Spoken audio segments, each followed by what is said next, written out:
Share with us a bit more on why you've taken this Hardcastle thing so passionately and seriously. I mean, what exactly is the issue here? Well, as long as it affects the dignity of members of Parliament and by extension Parliament as a whole, I think that as members of Parliament we should be interested. We are actors of Parliament and stakeholders of Parliament. And there was some amount of unanimity that was shown on the floor of Parliament when Honorable Annoh Dompreh finally raised the matter on the floor. In fact, the Speaker himself had not even seen the video, but of course, listening to both sides, he realized that there was an issue. Both sides of the House indicated that what happened was uncalled for, and because she's a lady, of course, I always want to treat ladies with kids' gloves. I will not go a certain tangent. But of course, just on the floor of Parliament, it was clear that what was said was wrong. It was uncalled for. It was not something that was out of any provocation whatsoever.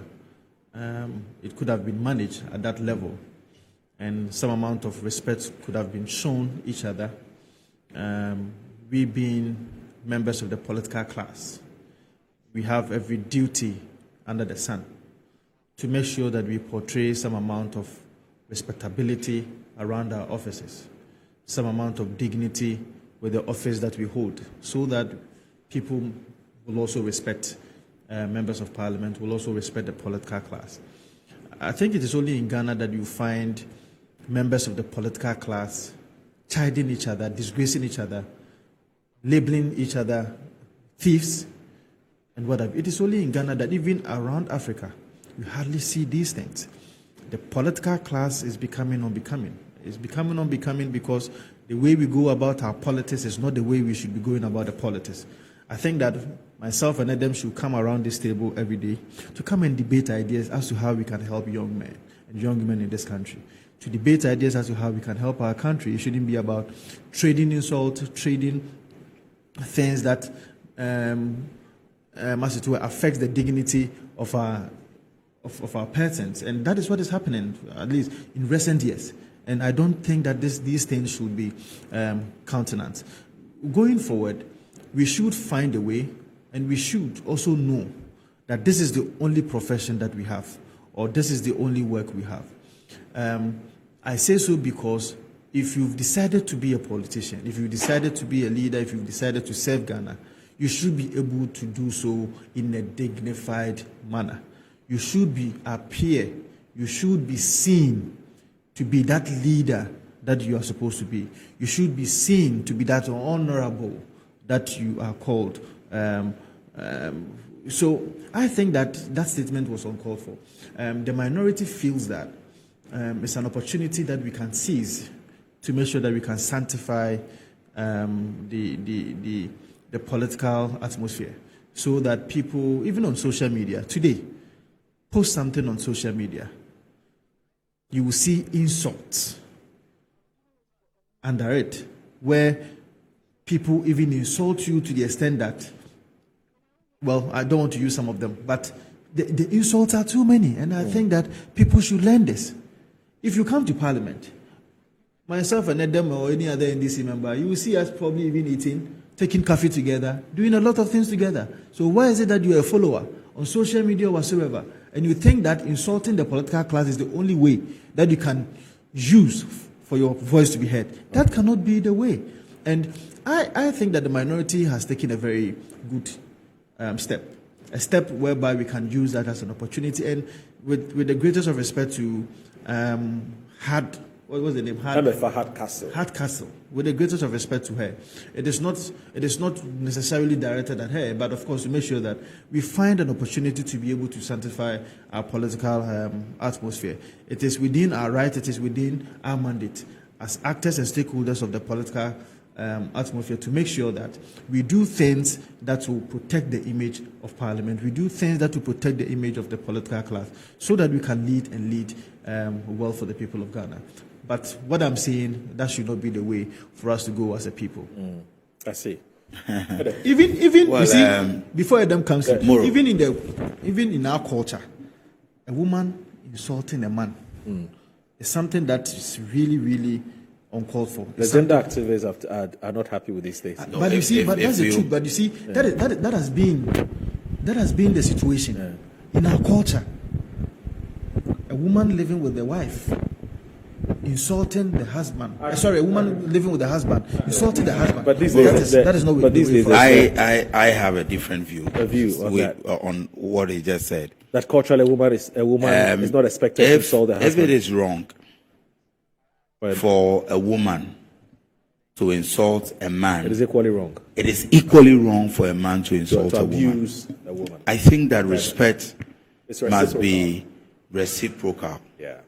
Indeed, I watched the video. But did I say that here? That the man can insult a woman? No. But I'm saying that, I'm explaining that the anger, I mean, the way you put it, it sounds, your point is a two-way street. Yes. It's a two-way street. We must all learn to have mutual respect for each other. For one another, whether you are a member of parliament, whoever you are, we should have that mutual respect. And so, when I watched the video, my first comment was that what happened, that sin, is regrettable and is avoidable. I know lawyer MFA Hardcastle quite well. I know her. And she is a very affable, very warm person, and one lively person that her friends, and because I know her friends, I can tell you her friends call her the life of the party. And so that is the kind of person she is. Very lovely and very lively person. And so I was wondering what could have provoked her to the extent that she would want to engage in any public confrontation or something like that with a member of parliament. Then a few hours or minutes later, I was in the chamber when the Honorable Annoh Dompreh, my senior, made a statement on the floor and lodged a complaint. And in his statement, he said that after the incident, MFA approached him and apologized, even though he qualified the apology in a certain way. The point is that he said he apologized. I agree that the institution of parliament must be respected and the dignity of parliament must be protected at all times. But my problem with the minority statement is that if we, all of us, agree that let's protect the image, let's protect the dignity of parliament, that rule must be applicable to all. What did the minority do when the Honorable Sam George, a member of parliament, was slapped by vigilante forces that are pro-NPP? You see, does that not mean? No, I'm not justifying. No. Listen, I'm not. What I'm saying is that what is wrong, and we must call a spade a spade. Let us not be doing this pick and choose where when we feel that it favors us, then we raise the argument about protecting the dignity of parliament and what have you.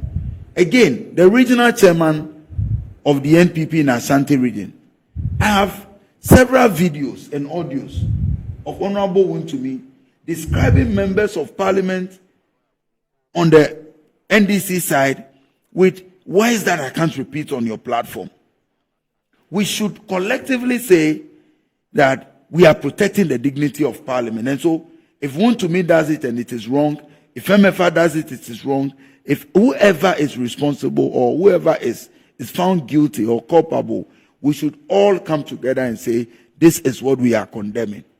But where a particular action is picked and we want to make it look as though this is the first time something is happening like this, and we are not. No, I'm making a point, Vincent. And we are not making reference to the countless occasions where members, and I have seen, look, I've worked with the Honorable Samuel Okudzeto Ablakwa before. Some of your communicators, including some of your executives, want to me and co. They sit on radio, also Bemba, sat on national television. The kind of things he said about some of our MPs, let's agree that it is wrong. But I know, like Honorable Agbo just said on the floor of the House, MFR rendered an apology, which the Honorable Annoh Dompreh himself has said. I just want to plead with everybody, especially the minority, that this issue, since he has apologized to Honorable Annoh Dompreh, the issue should end there. Let us take it out. And then now, we must all begin to set that standard, the ethical standard, that this is what it is about, protecting the dignity of Parliament. And when that happens, we shouldn't be doing choose and pick. Look, our current vice president, she is one of the most abused women in the history of Ghanaian politics. If I show you some of the things that NPP members have said about her and all that, then today this happens and we are talking about culture. A woman cannot be speaking to a man that way and all that. These comments like that gives right to some men to abuse, verbally abuse women, and feel that when you provoke a woman or abuse a woman, the perception that being ladylike demands that, excuse me to say, you must be timid. But that is not it. People must be encouraged to stand up for themselves in a respectful way anyway. But I think that it is important for us not to be doing choosing and picking what favors us in some of this. My point is that if the minority today, of which my brother Vincent is a member, believe that an attack on MPs is an attack on Parliament, they should have been interested in getting the gentleman who slapped Sam George, the Honorable Sam George, also punished. Because if you slap a member of Parliament, it means you have slapped the entire Parliament. All right. If an insult to a member of Parliament is an insult to the entire House, it means that slapping or attacking a member of Parliament should be deemed as attacking the entire House. Let us, let us not make it look like we only want to apply the rules when it favors us. So the rules must be universally applicable to all. So you are coming from the angle of he who calls for equity. You see, I tell people, That's when I have a different way of saying it, that he who calls for equity, if you cannot come with clean hands, you must have sanitizer in your pocket.